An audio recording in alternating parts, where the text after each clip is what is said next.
Blessed to be with you. Kevin Miller in the morning, KIDO Talk Radio. Our great friend Cassie Smedley joining us from the RNC out to the nation's capitals. They get ready for the big 4th of July celebration. Cassie, good morning. Good morning. That's right. It's going to be bigger and better than ever. Got the president rolling with that. You know, don't you find it odd that the crazy, wacky, zany, probably not so lovable libs have a problem with the president really embracing the 4th of July celebration at the nation's capital?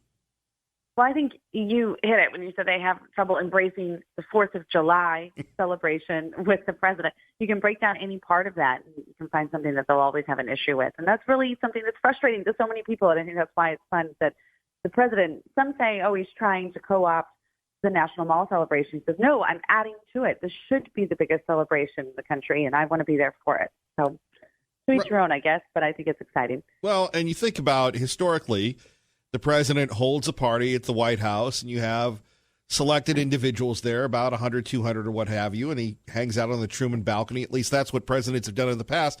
And yet President Trump really wants to involve the people. That's absolutely right, to have this opportunity to say, let's have a big celebration, bring out the best people and organizations that we know. I mean, the Blue Angels and the military, each branch of the military will be represented, and come on out. And for those who have been in Washington, D.C. on the 4th of July, it is a really fun time, and it's often fun because people do just spend the entire day hanging out and celebrating America. And I think it's really neat to have this opportunity to be that close to your president of the United States. Most people go their entire lives without ever getting that opportunity. Indeed. Let's talk a little bit about the weekend that was. Boy, where do we start? Oh, my goodness. You know, it's funny. We left on Friday work saying, well, next week is a holiday week, and it'll probably be pretty quiet. We should have known better. But wasn't that something to wake up to yesterday morning to see those images of President Trump stepping over, greeting Kim Jong-un? And I was talking with a friend who's not political, doesn't live in D.C., who texted out of the blue and said, that's really something. You got to give him credit for seeing that. And I think that's the overwhelming feeling for most folks, to think that just over 2 years ago, a nuclear war with North Korea seemed inevitable. Obama was going to leave office. This was the first thing that President Trump was going to inherit. And now look where we are just over 2 years later. That's really incredible to think about, the progression of that relationship and the hopefulness for what may be coming with the Korean Peninsula. Well, you know, and that's the interesting thing. And, you know, this is one of the slowest weeks of the year, but you have the president meeting with the G20, and then you have Jim Acosta making a fool of himself again. And then all of a sudden, overnight, you hear the president's going to meet with Kim, and then he goes into North Korea, and Kim seemed to be very shocked in a good way by it. I agree. Did you watch the footage where Kim starts to come out, and he's trying to be very, aggressive and very militant. And the president turns the corner, and he comes to him with his big face, and they greet each other both with smiles. And I think that there's something about, the phrase, you get a little more with honey than vinegar. And President Trump knows how to work a negotiation, knows how to break down even the toughest of adversaries and get a deal done. And this is part of that, building that relationship. And yes, building some trust. And there are those who would say, I can't believe that he is befriending this person. I wouldn't so much call it befriending as much as there has to be an element of trust if you're going to get anything done. He understands that better than most anyone. And he is using those art of the deal skills. And this is a process, but he's willing to work through it. Cassie Smedley joining us from the Republican National Committee. Kevin Miller, KIDO Talk Radio, 107.5 FM, 580 AM. So your reaction to, I don't know how a double feature last week, Wednesday and Thursday, but a lot of angry people, it seemed. Right. And you think, what planet are they living on? and that it continues to be the theme of the Democrat Party, out of touch with reality, out of touch with everyday Americans who are saying, things are going pretty well. Even folks who didn't initially vote for the president said, I think I'm going to give him another look because I got to tell you, things are doing really well in our country and doing better than expected. But my take on the debate just across the board is that it felt like a debate out of 2015 before President Trump was part of the equation. It was they were talking to each other. It felt very condescending at times. It felt very elitist, as opposed to when Donald Trump got on stage in 2015 He changed the way Americans receive information about politics, right? He talked with us. He talked to us. He talked about us. And last week with the Democrats, it felt like a return to the days of we know better than you and allow us to tout our elitist experience. It didn't feel like a conversation with and for the American people. It felt like a battle between each other.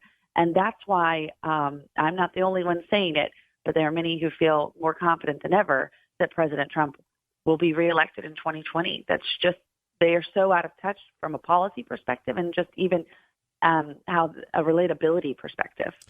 Well, and what do you make of this? And Cassie, do you, and not to get too personal with you, don't worry, I'm on my best behavior. I know you talk to a lot of folks and you're going, I don't know what these crazy radio guys are going to do, but do you get to chill out on Sundays? Do you relax at all on Sundays? I'm going somewhere with this. Don't worry. Do you mean like, do I start my day with church, or do you get a day off on Sundays? Do you get a day off, or do you watch the shows? Well, we watch the Sunday shows, and then I go to church to take a deep breath from the Sunday shows. But yeah, I'm with you. You need church after that. Like you, I'm watching the Sunday shows, and just the anger and the let's focus in on ethnicity and the base of the Democratic Party. And I'm thinking, wow, they must have overloaded them with libs this week, because poor Chris Christie was trying to get a word in edgewise. Say, look, we'll take that debate on health care for the illegals. We'll take that debate on everything else. And it's almost as if the pundits have become just as blinded by their dislike for the president as the media. Right. No, I think that's absolutely right. And again, though, it's deja vu all over again. Doesn't this feel like 2015 and 2016 when no one took President Trump seriously, but even more than that, they didn't take seriously that there were people out in America who were seriously going to vote for him. And so by all means, please do this again. In fact, I think it only empowers our base. It only makes our grassroots army that more emboldened to go out and get more people registered to vote and volunteer, because it is so frustrating to have all of these people in a very condescending tone act like we don't exist or act like they know better than us. And despite the reality of the last 2.5 years of this presidency and all of these accomplishments and all of the things that, whether it has affected our lives directly or not, he said he was going to do it, and he did. That means something to us, and that's something we don't get a lot from politicians. And so they're underestimating at their own peril. And I think that only, like I said, not only emboldens our grassroots, but I think the president loves it as well. And he can't wait to get on a debate stage with whomever they can muster to run against him after their bruising primary and show that difference, show that choice between not only results versus their empty promises, but also to show that this is what happens when you empower the American people to control their own lives and their own destiny versus government taking over every aspect of your life with your taxpayer dollars, which is all they're offering. Our great friend Cassie Smedley joining us here, KIDO Talk Radio, 107.5 FM, 580 AM. Cassie from the RNC. So, Cassie, let's talk a little bit about the economy, because the press doesn't report it. You imagine how they protected President Obama. Could you imagine if Obama had this economy? Oh, my goodness. He would already have statues going up, probably. But you didn't really notice it except for the president tweeting it, that we had another record week with the stock market last week. So as these Democrats are running around the debate stage talking doom and gloom and saying that it's not working for people, are you kidding me? Things are going well. People are investing, but businesses are still saying, we believe in our customer, we believe in our product, we believe in the people who work with us, and we're going to continue to grow. And that's, again, it's just a stark contrast of realities. And you wonder, it's got to be tough to live in that doom and gloom world despite all the facts telling you otherwise. I think it's a pretty sad place that the Democrats are insisting on residing in. Yeah, see, finally, your thoughts about the 4th of July. Not really political, just how grateful we are to live in America. Oh, my goodness. Well, of course, there's just I think it's fun to see patriotism and to see little kids learning about our Independence Day. But I got to tell you, one of my favorite images from the 4th of July every year, and I think it's especially poignant this year with what's happening at the border, is to see all the ceremonies around the country, the citizenship ceremonies, people who are coming to our country. They've waited for a long time, gone through the process the right way, and they are so excited to become citizens of the best country the world's ever known and contribute to it and contribute to this great American idea. Those are the images that I really live for and relish, cherish every 4th of July. Well, we appreciate you joining us on this week where it seems like everybody's taking it off, so thank you. Well, I hope everyone takes it off to enjoy and be grateful for this wonderful country. Thank you. Thank you. All right, our great friend Cassie Smedley joining us. Phone numbers here, 580-5436, 580-KIDO, 4th of July week, one of the slower weeks, so we appreciate the phone calls. We certainly appreciate you listening to KIDO Talk Radio. You know, it's funny, everybody's on the social media lately. So I had a chance, a friend of mine said, hey, have you seen what people are tweeting about you? And I go, tweeting about me? So yes, you know, you can always reach me, usually primarily on Facebook, but on Twitter at, KIDO Talk Radio. So here we have this young lady by the name of Connie, who says, especially gross this morning, talking about the Miller Show. And it's funny because Connie apparently doesn't have a life and is just an example of one of these devious little libs that apparently she has nothing to do but to be a hater. And apparently, Connie, she likes to aggravate herself because all she seems to be obsessed with is this audience. Let's see. I seriously miss AM talk radio. I love Coast to Coast AM, but then I wake up and it's that fake blank crap by Kevin Miller. If he only would debate and talk, it would be awesome. He just talks over and says he's got to go instead. Well, Connie, actually, we give people the most time in local radio. We really do. Actually, Connie was critiquing Liberal Steve, and Liberal Steve wants to join us. We'll talk about that. But more importantly, Connie, you're welcome to call in. Don't be a Twitter troll. Step up and join the conversation. We'd love to hear what you have to say, whether we agree with you or not. And we know that you love the president, and everybody loves the president. In fact, there was somebody else came up to me and said, oh, man, such and such downtown, they own 5 businesses. They hate you because you love President Trump. And this is what we're up against, these devious little libs that have nothing to do but drink the haterade, regurgitate the haterade, and it tells you how this show is growing, that we're very much becoming the local version of what you hear in the afternoon with our friend Sean Hannity, where people attack him ruthlessly and personally for just standing up for America like we're standing up for Idaho. Kevin Miller, KIDO Talk Radio. And thank you very much, Ray Amaya, for that one from last May, an oldie but a goodie. Earlier this morning, KIDO Talk Radio, your proud home for Fox News in the Treasure Valley, had a chance to monitor a conversation by our own Tucker Carlson, his response to the president visiting North Korea. It wasn't a good one. Yeah, I mean, there's no defending the North Korean regime, which is a monstrous regime. It's the last really Stalinist regime in the world. It's a disgusting place, obviously, and so there's no defending it. On the other hand, you know, you got to be honest about what it means to lead a country. It means killing people, not on the scale that the North Koreans do, but a lot of countries commit atrocities, including a number that we're closely allied with. So, you know, I'm not a relativist or anything, but it's important to be honest about that. And it's not necessarily a choice between, you know, the evil people and the great people. It's a choice most of the time between the bad people and the worst people. That's just kind of the nature of life and certainly the nature of power. And I do think that's how the president sees it. He's far less sentimental about this stuff and maybe, I think, more realistic about it. I don't agree with everything that Trump says, but this is one thing I do agree with. Mm-hmm. You know, there is a kind of Samantha Power, you know, dorm room, like, oh, they're so mean. And it's kind of silly and stupid and not helpful. Like, in the end, what matters is what's good for the United States. And in the end, what matters is what's good for the United States. Tucker Carlson with us, KIDO Talk Radio. Kevin Miller in the morning. Let's get you to work safely in our time. Our time is 6:24. Good morning, Dave. Liberal Steve joins us now on KIDO Talk Radio.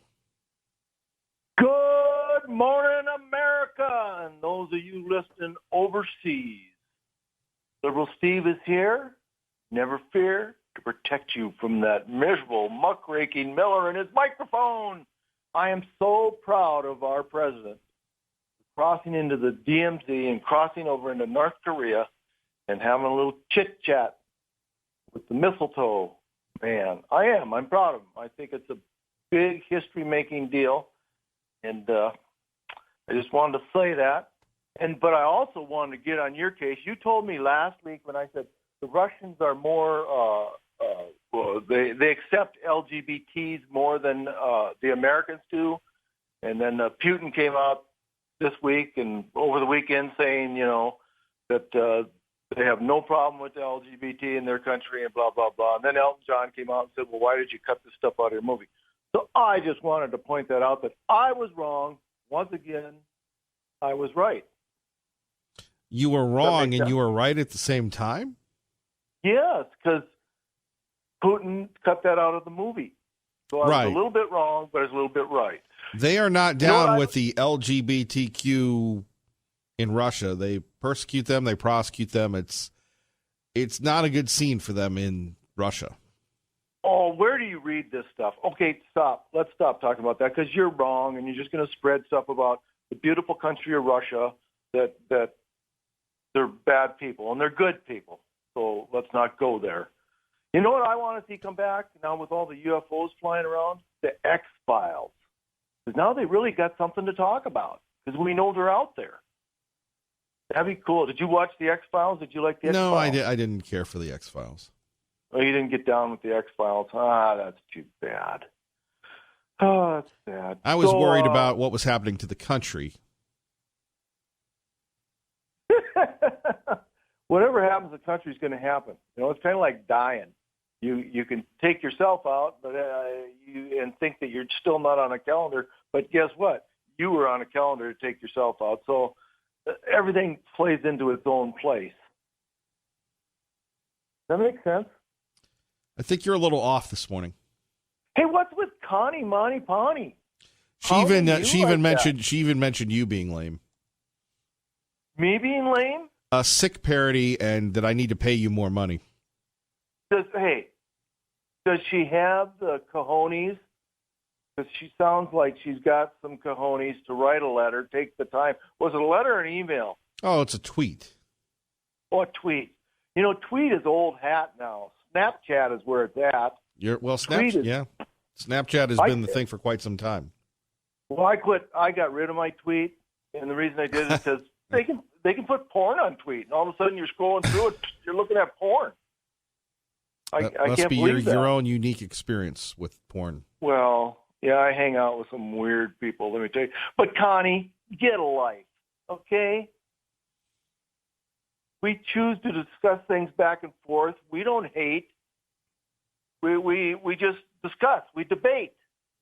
And it's Max that hates, okay? Oh, my. And Pete doesn't hate. Linda doesn't hate. And most of his callers doesn't hate. Well, that Doug guy or whoever from Mountain Home that talks like he's being dragged under the truck, I think he hates a little bit. But no, that's not very nice. When have I been very nice? Well, I'm going to throw rice at your wedding this week, Miller. Oh, wait. That's another Miller.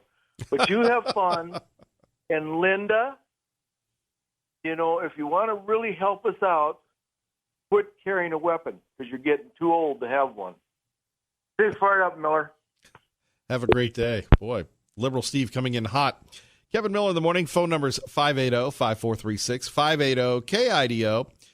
You take a look at, we'll do this coming up. The president could end the conflict, the war with the Koreans, the North Koreans, and these folks would still have an issue. Plus, did you hear what happened over the weekend involving former Congressman Raul Labrador? Congressman Labrador, big news. We'll tell you about it next and get your reaction. You're listening to Kevin Miller, KIDO Talk Radio, 107.5 FM, 580 AM. Our time is 6:30. Good morning, Maggie. And Kevin Miller in the morning, KIDO Talk Radio. Phone numbers 580-5436, 580-KIDO. Your reaction to the president visiting North Korea will give you the reaction of many folks in the media that weren't happy about this. Of course, Tucker Carlson talking about the good, the bad, the ugly when it comes to running a country. Also, big news over the weekend when we're talking about, the Idaho Republican Party. They have a new chairman. And the chairman is a name that we know and love for many, many years. Congressman Raul Labrador is the big chairman. Is this good? Is this revenge, retribution, the comeback? We'll talk a little bit about that coming up. But first, we go to Simon Owen, live from London, Fox News Radio on KIDO Talk Radio. Simon, good morning. Morning, Kevin. So we're all focused on North Korea and Kim and Jim and Bim, and you've got the latest on the Iranians. What's up? Yeah, I think there may be a refocusing on the Iran crisis in the coming hours because we've just had word from Iran's government that it has blown through one of the central limits in the Iran nuclear deal, the 2015 agreement with the US and other world powers about restricting Iran's nuclear activities, trying to ease concerns that it was trying to build a nuclear weapon, and in exchange it would have sanctions lifted. But this agreement has been on the ropes since the US pulled out last year. Hard to overstate how central this deal is to the recent spiraling tensions with the US. And what Iran has acknowledged this morning, it's something that it said was coming. It warned a couple of weeks ago that it was ramping up production of enriched uranium, and it is now acknowledging that it has violated the limits on enriched uranium that it's allowed to keep under the terms of this deal. And this is the first major departure from this agreement that Iran has made in the years since it's followed. Whether you like the deal or not, the general consensus is that Iran has done what it said it would, what it agreed to with the Obama administration. So this is a bit of a milestone today, Kevin, in that Iran is now saying it's in violation of this deal, and the remaining signatories in Europe and Russia and China are going to have to decide how they respond. Simon, certainly to be expected once the president blew up the deal. Do you think anybody's really surprised by this move by the Iranians? Well, not in the short term, no, because Iran said a couple of weeks ago that this was coming. So the fact that they're announcing, they've been very open about it. They've tried to use it as leverage to encourage the other parties left in it to come up with ways, with sweeteners essentially, ways that lessen the impact of American sanctions. But, European countries have devised a very complicated sort of payments mechanism which enables business and certain bits of trade with Iran to continue trade to stay afloat, even in the face of these American sanctions. But ultimately, it's not been enough. And Iran has said that what Europeans have offered is one step forward, but not enough to meet their expectation, was the way one diplomat described it. And so the sanctions that the Trump administration has put back in place are pretty swinging. They have hit the oil exports hard. They've gone after the Iranian banking industry, and they're having a real impact on the Iranian economy. And the Europeans weren't able to find anything that could match that. So I don't think it's a surprise that it's come off the rails as it has done. But up until a few weeks ago, the Europeans, with Russia and China, but primarily driven by the European signatories, Britain, France, and Germany, they've been really fighting to try and find ways to keep this deal alive. And even today, Iran is saying it's violated the deal, but it's saying the only thing it's done is reversible. They are saying that there's always a way back if some kind of, as I say, sweetener can be devised. Right, and I think the president may be open to that. Of course, he's very concerned about the Strait of Hormuz and the impact it would have on the world's oil markets. I'm sure others are concerned about the volatility in that region as well. Yes, I mean, the White House has said throughout this that it's open to talks. President Trump has said, pick up the phone, call, no preconditions, we can negotiate on this. And that's what they want. They want Iran to come back to the table and renegotiate the 2015 nuclear deal. The Trump administration's problem is not with the fact that there is a deal with Iran. It just believes that that deal is too narrow and it wants a much broader agreement to be reached. But the Iranians are not in the mood to talk, it would seem, at least as far as their public declarations are concerned. They've been enraged by, firstly, the Trump administration quitting the deal, then the recent declaration of part of their military as a terrorist organization, and then most recently, the administration in Washington announced sanctions against Iran's supreme leader last week and various members of his inner circle. So the Iranian reaction in recent weeks has been one of fury and volatility. It's shot down an American spy drone that took Iran and the US to the brink of a military confrontation a couple of weeks ago. So, yeah, I mean, there's the opportunity there for talks, but it's hard to see where either side is willing to compromise at the moment. Simon, you think we'll see or hear anything this week, considering, at least in this country, it's going to be a slow week, but the news watch never stops worldwide? Well, it may be that the European countries say that, fine, Iran is admitting that it's violated this deal. They may want to wait until UN inspectors go in, and that's who they tend to get their news from, is they wait for the international inspectors to go in and verify what's been going on. So maybe there'll be a bit of a pause for that. But equally, the remaining signatories to this deal, they've known this day was coming, that this violation was in the works. They've known it was coming. So presumably there is some kind of response that they've figured out what they're going to do. But whether they decide to go down the road of hitting Iran with their own sanctions, which would in turn risk the deal unraveling even quicker, that's what we have to wait and see. The German foreign minister said, we will certainly not accept a unilateral reduction of obligations. So it sounds like some kind of response will be forthcoming. Simon Owen, we always appreciate you, brother. Thanks, Kevin.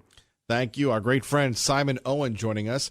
Kevin Miller in the morning, KIDO Talk Radio, 107.5 FM, 580 AM. During the Obama administration, he wants to buy our Patriot missile. Right? They wouldn't sell it to him.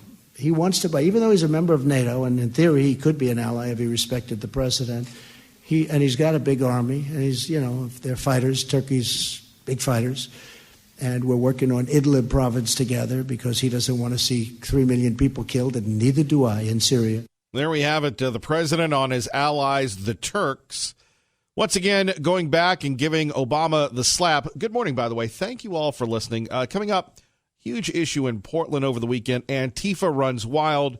Will the liberal, progressive, goofy government of Portland finally understand that Antifa is not our friends? Coming up, we'll hear from Lars Larson, who's based out of Portland as well. If you enter or remain in the roadway, you may be subject to arrest for disorderly conduct, interfering with a police officer, and other state and city offenses. If you remain in the roadway and show the intent to engage in physical resistance to removal, or if emergency circumstances require, you may be subject to uses of force, including riot control agents and impact weapons. Man, Portland is just a mess. And we have a lot of people from Portland. We have a lot of people that love Portland, but Portland is a mess. You want the biggest argument against Boise becoming Portland Junior or Little Portland? What's up, Little Portland? It's what happened there over the weekend. We'll get to that. Back to the president talking about he's a winner. Everybody now understands I won not because of Russia, not because of anybody but myself. I went out, I campaigned better, smarter, harder than Hillary Clinton. I went to Wisconsin. I went to Michigan the night of the vote. I had 32,000 people at 1 o'clock in the morning on Election Day. All right, we have that. The big news over the weekend, the president meeting with Kim Jong-un in North Korea. And to me, Kim looked like a fanboy. A lot of good things are happening with North Korea. I really believe that. A lot of good things. Relationship is very good. When I first came here, it was a disaster. Excellency, take a step forward. You will be the first U.S. president to cross the line. It is good to see you again. I've never expected to meet you at this place. Here we have it.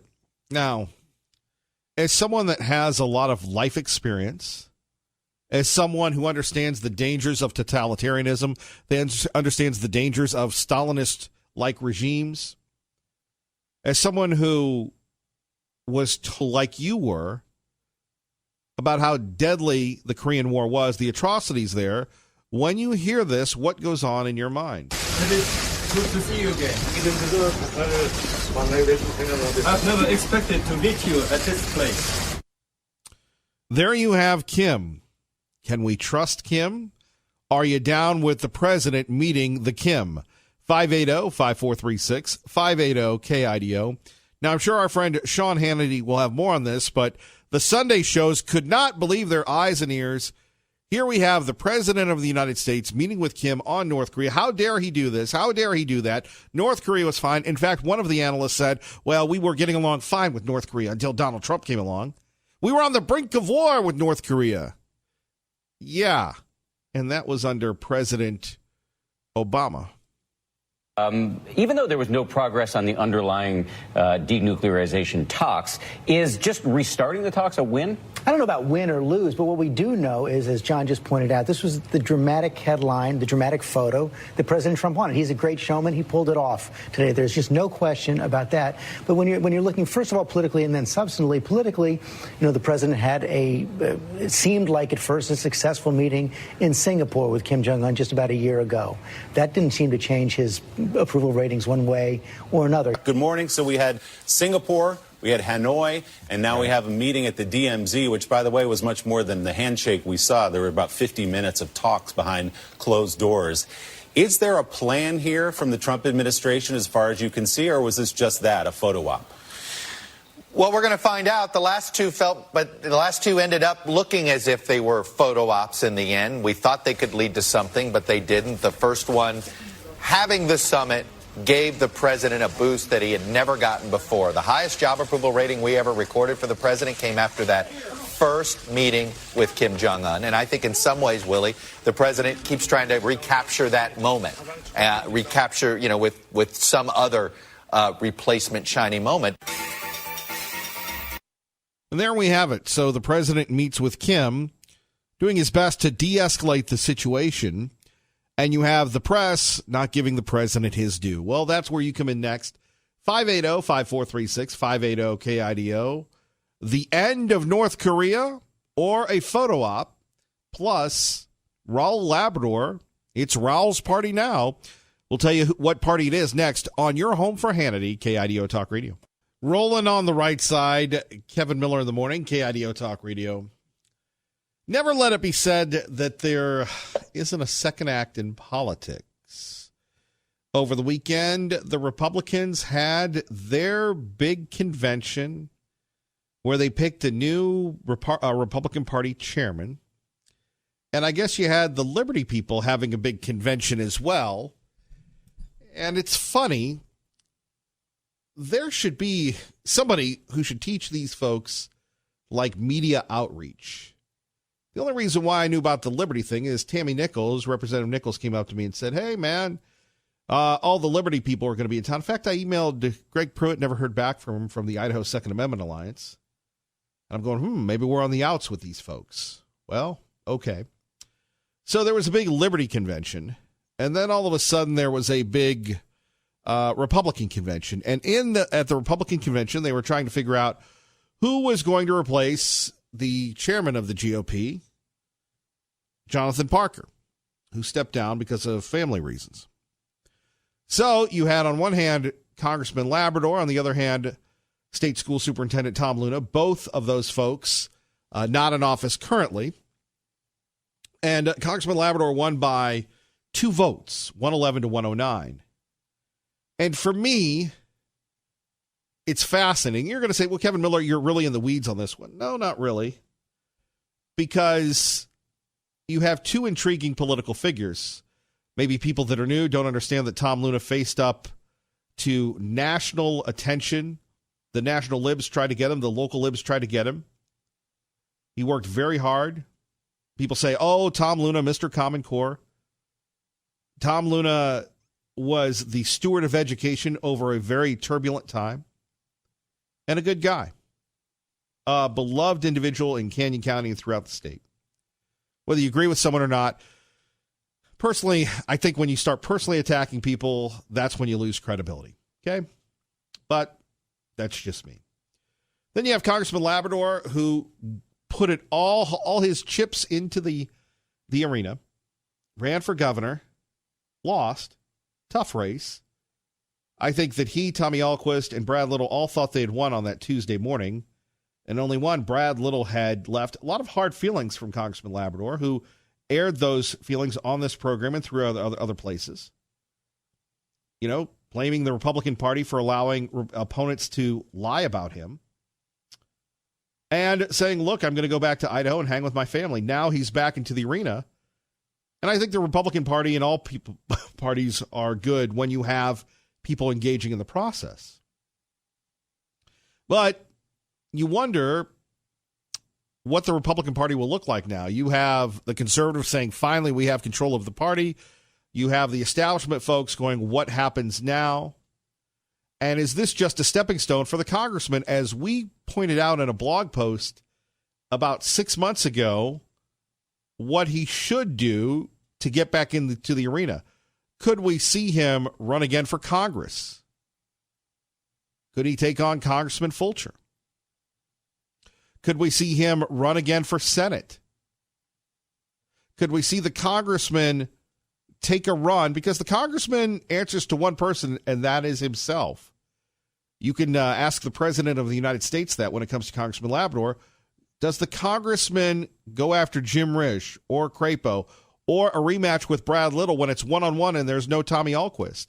And he spends the next 2 years building up the Labrador coalition, rebuilding the Labrador coalition, because it's tough when you're in Congress and you're trying to run for governor. We all know that. But to me, I find it very intriguing. And the Republican Party, the Ada County Republicans have been dysfunctional for years. Those aren't my words. Those are what people inside that group tell me. When it comes to paying dues and owing money, allegedly, that's what I hear.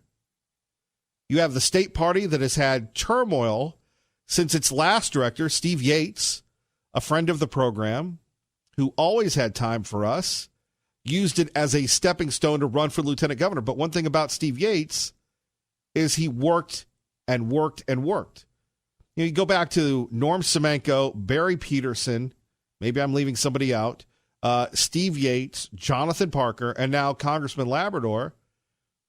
And I don't even know who the head of the Democratic Party is. They're even more dysfunctional, but this should be a good job. I will be fascinated to see what Congressman Labrador does, just from a Politico perspective, and what type of vision the party has when it comes to primary campaigns and what is and what isn't allowed, and what the party will and won't endorse.